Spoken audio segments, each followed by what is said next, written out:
iPhone 17 chiqdi oldinglarmi? Ha? Qarz bo'lsa ham olinglar, orqada qolasizlarmi? Bir marta yashasanglar axir dunyoda.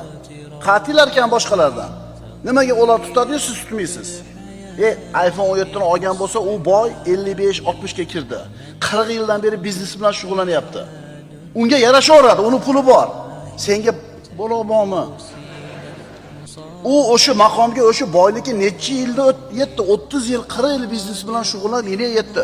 Senga kim qo'yibdi? Sen hali bo'lsang, kim qo'yibdi senga? Deydigan otasi, akasi yo'q. Deydigan jo'rasi, oshnasi yo'q. Balo bormi senga? Qarz bo'lmaslikning eng oson yo'li nima? Kunidan rozi bo'lishlik. Boshingda toming bormi? Bor. Issiq ko'rpang bormi? Bor. Yegan ovqating bormi? Bor. Bemalol yuribsanmi? Tushun, sen eng baxtli odamsan.